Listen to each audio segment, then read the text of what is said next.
Okay, so we're gonna start doing some giveaways on the channel. There's gonna be some really cool stuff, but we're gonna do trivia to get the giveaways. So I'm gonna show you a few cars on the old Christmas tree, and whoever guesses which is my favorite will win some cool free stuff. Is this one your favorite? I can't really say which one's my favorite, otherwise they'll know, Jace.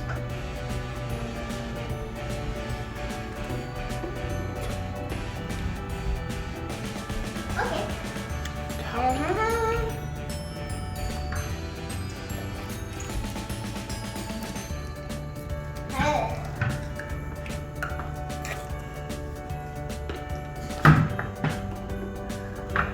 Here's a hint, it's not that one.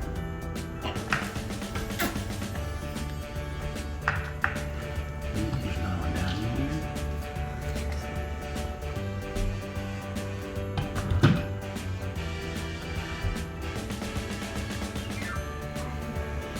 And it's not Mater. You guys can tell what that is. It's Mater. It's not Mater.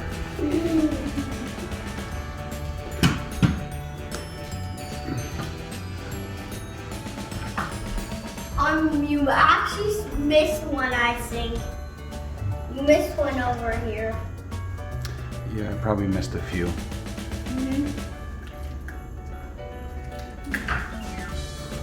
All right, so first person to guess in the comments with a correct guess will win some cool stuff.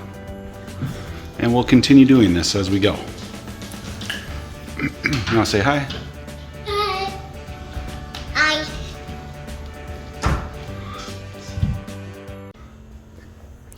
Okay, so it's time to begin. We're going to work on the transmission today. But first, I wanted to ask some questions and see what you guys think about this frame we've got on the C5. So if you can see down here, we've got some custom stuff going on. I don't mind what they've done with the fender supports here and the front structure. It looks decent. They've got, get down in there, they've got a little crash bar deal that goes around, and it's supported off the side of this guy. But other than that crash bar, which is way out in front, there's no support between the frame rails, as you can see. So I am curious, first off, I assume that there was a factory crash bar. I don't know if it's a bolt-on or if it was welded on and it was cut off. If somebody can tell me in the comments what was supposed to be there and what you think I should do. I was thinking maybe just run some square tube from this rail to that rail, a couple square tubes, one on top and one on bottom, to help give it some structure and support back. I hate adding weight to the front of a car like that, but I'd be curious what you guys think. I may also completely redo the shroud here for the radiator, but I'm not sure yet. Once the track spec radiator arrives, we'll see how this thing fits and see if I can live with it or if I need to redo it. And when I say I mean we, because my boy Jeff will have to help me, because I am not a fabricator when it comes to sheet metal, nor do I have the tools for shrinking and stretching and all that stuff. So anyway, today we're going to be installing some goodies. We've got the TIC Performance parts over here. So they sent me these awesome, they're billet shift forks. They're works of art. They've got an extra bearing here, or bushing too. So they got those sent over, as well as I got a new reverse gear because, synchro I mean, because this one is all chewed up. I don't know if you can see the teeth down there, but there's not a lot left of them. If I can find my finger. So right on all of these little edges, they're all worn down. So we're going to replace that, and hopefully we have a reverse now. When I got it, the car, you have to shut it off to be able to get it into reverse and then restart it. And even worse than that, there was no positive shift feeling. It just felt like mush. And that is because we didn't have this little guy. So we got a different cover with this guy, and this will work to give us that positive feeling and hold it in each gear, versus before it would just, if you weren't on throttle or decelerating, if you were just in the middle there, just steady state speed, it would pop out of gear, which isn't ideal. So we're hoping to fix that, and then a couple little other items. So I'm going to set you up here and we're going to get started. Wish me luck, because I don't have a manual for any of this, so we're just going to go at it and see what happens.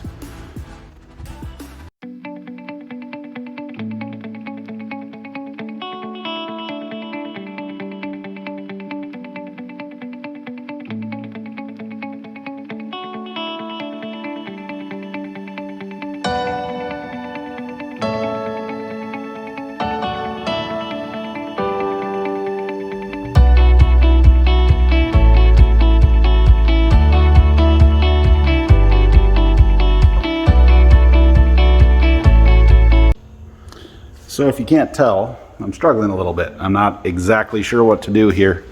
So I had a little issue, and something that's pretty common in the aftermarket industry is aftermarket parts aren't necessarily made to work with other aftermarket parts.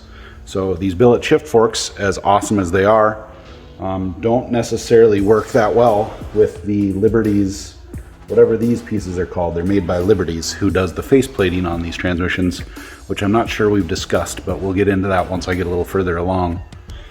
And then I also struggled with how to get the shift shaft back in, because, well, we had to figure out that the roll pins exist, so I got that taken care of. But I want to make sure I've got things proper, so I don't have a manual, but I'm going to go try watch a YouTube video or something to help me out. So just thought I'd give you an update. Okay, I've gotten a little bit further, and I was able to get the roll pin back in this guy, whatever this is called, but I'm kind of learning as I go here, and you can kind of see what's happening. So this is our input for the shifter. So when you twist it, you can kind of see, I'll just twist it up here. You can kind of see there's some stuff going on in here, and it basically, when you twist it, it selects which fork we're leaving still or which fork we're moving up and down. And when you move certain forks certain directions, this fork, for example, if we lift this one up, you can see these dog rings here will engage, and then this gear will engage the whatever the heck, the driven shaft, and yada yada. So that's kind of how it works. I guess the difference here would be, this is face plated, so you can see we've got a huge gap here, which gives you lots of time to ram this puppy in. And you can see the angle of it too. It's designed to just suck it into gear and grab it and pull it in, basically. Where as a typical synchro gear, you've got a bunch of tiny little teeth. And let me grab this other ring over here. You can kind of see there's it's like a brake material on this ring here, and you can see that helps match the gear speed so that you can get it in nice and smoothly, which is what you want on a street car. But when you're trying to go fast and shift as fast as you possibly can, you want something more like this, where you can just slam it in hard, and it's there and you're ready to go. You're not grinding gears or wrecking synchros. Granted, these, I mean, they take a beating, but that's what they're designed to do. So anyway, I think I'm getting to the point where I can slide the case back on. I've got some surfaces to clean up first, and probably lay out some parts to make sure I'm doing this right. Maybe watch a little more video to make sure I'm doing it right before I slap some RTV on this thing and slam the case home. So stay tuned. Okay, I've spent the last hour or so scraping gaskets, which is super fun, but I figured I'd show you what we're working with here. So that little hole right there, not supposed to be there. It's guessed that whoever put the roll pin in for the little shift detent jobber gate thing, maybe doubled up or something and rammed one through there. So we got a replacement jobber here, and we'll install that now. I don't know if we need to, but I'm going to use some blue Loctite on that just to be safe. and then we'll get the old case in the parts washer here in just a minute.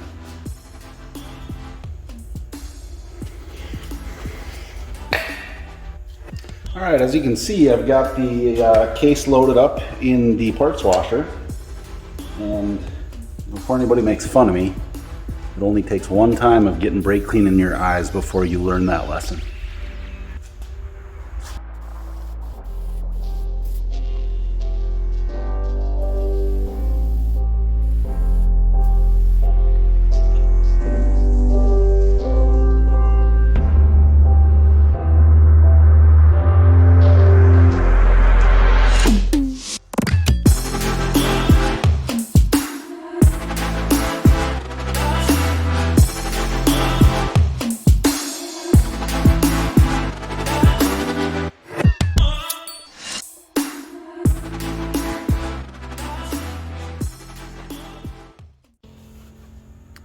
All right, gentlemen and gentlemen, because there's definitely no ladies watching this, except my wife. Hi, Tiffany, love you.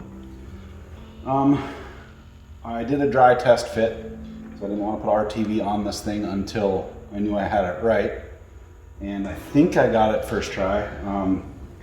According to the internet, these little pins here, they're locating dowels for your 5th, 6th shaft, whatever else this is. I don't know what else it does. And then it lines up with that little mechanism inside there. And apparently that's tough to do. I didn't find it too difficult. So I got those in. I still don't have RTV. I don't have the case sitting all the way down yet. Well, I guess it is all the way down, but it's not RTV'd or torqued together. But I've got it in first gear. So you can hear the dogs sitting there barking. And then that's second gear. You can see the shaft speed gets a little faster. Now we'll go up, over. That should be third gear. Shaft moving faster. And that is fourth gear, 1 to 1. And then 5th and 6th, which are, that's something like that, should be 5th, which right now it doesn't exist because it's on the back half here.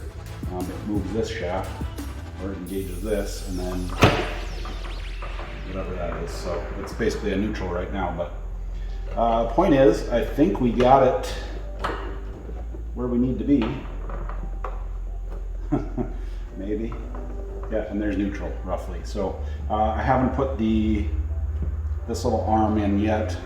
This guy does a whole bunch of things. For one, this piece rides down inside that little gated piece that we replaced, so that when it basically only lets you go where you can and need to go. And then this little piece sits yonder with a detent ball, which I've got sitting right here. So there's a spring and a ball here, and that pushes fairly hard against here, and that is what gives you your spring back to the 3rd, 4th gate. So in neutral it springs back. And then this little guy doesn't do anything anymore. That was the skip shift garbage that GM thought was so smart to get mileage, where it would make you, it would engage a solenoid over here, where if you're in first gear not going too fast, it would say, hey, we want you to go from 1st to 4th to save gas mileage instead of 1st to 2nd, and it never worked well. Everyone in the world eliminates it in the first place, but I suppose it helped appease the EPA, and if it appeases the EPA and keeps cool cars being produced, I think we're all about it, especially if it's a $20 fix. In most cases, it's just an electronic $20 harness that you install. So this is good news, in my opinion, because I was pretty hesitant getting it to this point. Obviously, you saw in the time lapse, I sat and scratched my head for like 5 minutes. So next step is take all this back apart, RTV this surface, clamp it back together, and then I think we'll probably call it a night there, and then I'll work on the 5th, 6th, and reverse gears on the top half here tomorrow, and if with any luck we'll have this thing back together at some point tomorrow. So thanks for watching.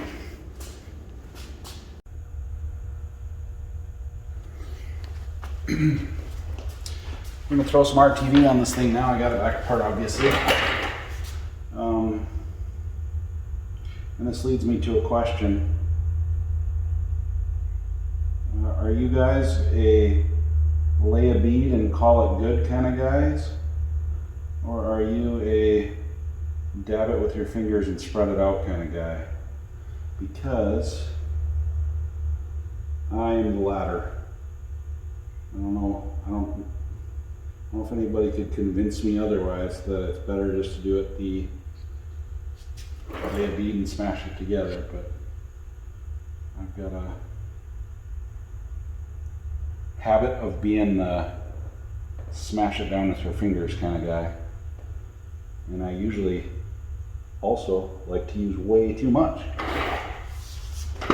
which I realize is bad. So I'm gonna do my best not to do that because you're watching me now.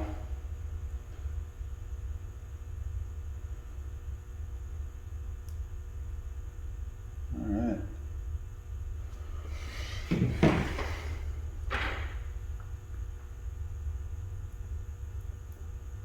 I hope some of you are cringing right now. Oh, it looks so good though.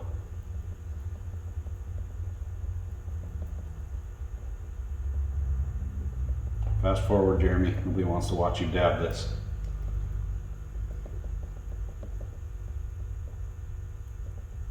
Maybe they do.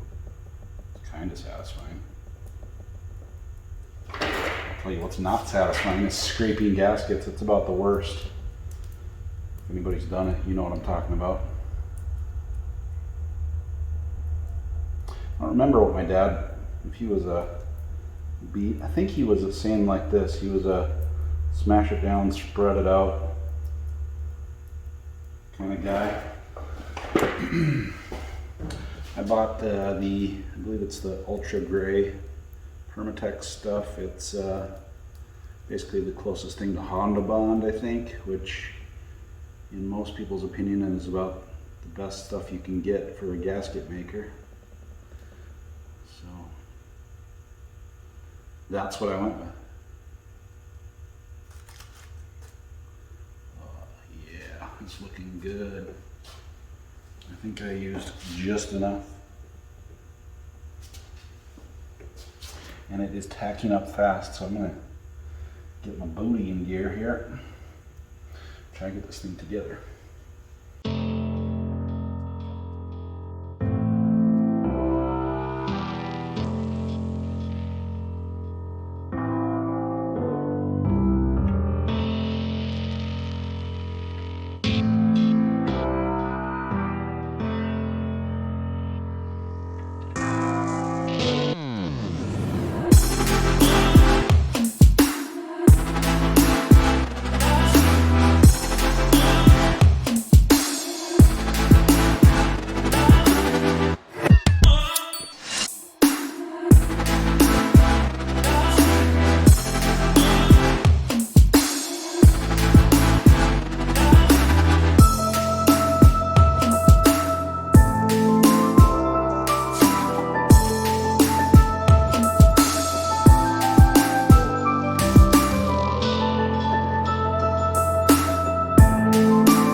Star pattern just for you guys.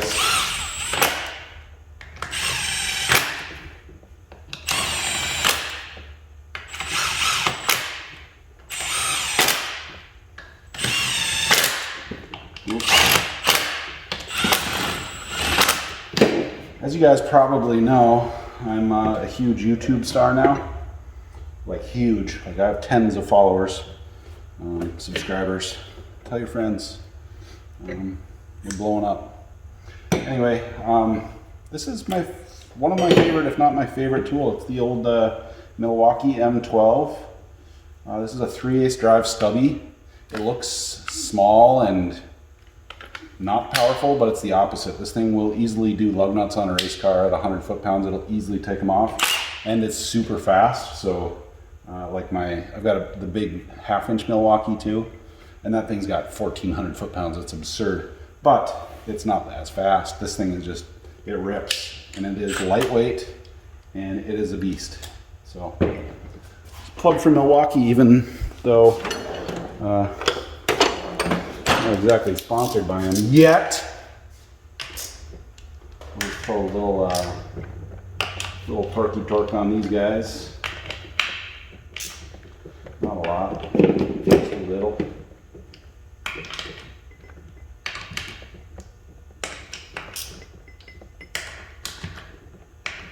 I don't remember what I've done now, so we'll just jump in.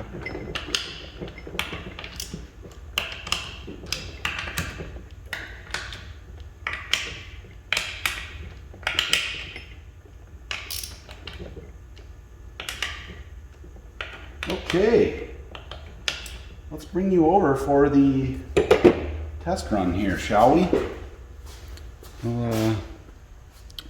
It's like a live stream. I'm trying to aim you down here. Okay, I'm going to give the input shaft a spin. You'll see right here whether I totally screwed this up or not. So right now we are in neutral, which you can see I'm spinning and nothing's happening, so I think we got that much right. Over and up, I think that's first, and that's not a good sign. You've got nothing. Hold on, there we go. Whew, we weren't in all the way, guys. We're okay. We are now, and I'm not sure if that's first or not. I don't want to think about, no. Oh, no, we're still good. Okay, I think that's first. I think that's second, which makes that third. And that's fourth. Hey, look at us! So now it still feels like a wet noodle in there because the part that we're changing is somewhere on the table. Okay, it's right here. So this little guy is gonna apparently ride down in here in the new little cover that I got. And that's gonna give us the positive action and the feeling of hitting the gears. So, assuming I have this stuff right, I think we're ready to continue on. Boy, that doesn't look very good on the outside, but nobody will see this other than the tens of followers I have. So, we'll call it a night here, and we'll pick up tomorrow.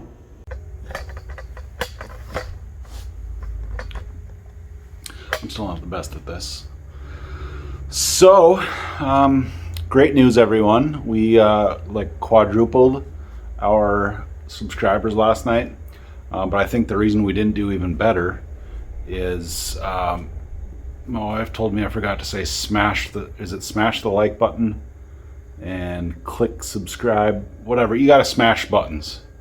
If I don't tell you to smash buttons, you won't know to smash the buttons. So please remember to smash as many buttons as you can, and that way you'll know what to do, and then I'll get so many more followers, and I'll probably have a Lamborghini within a couple days. So keep smashing things, and thank you for watching. Please smash away, and sorry about the mess behind me. This is parts. The parts room is kind of blowing up. Doing a DeWitt's fan system. We're not doing a DeWitt's radiator. We're doing track spec, but there's a fan set up.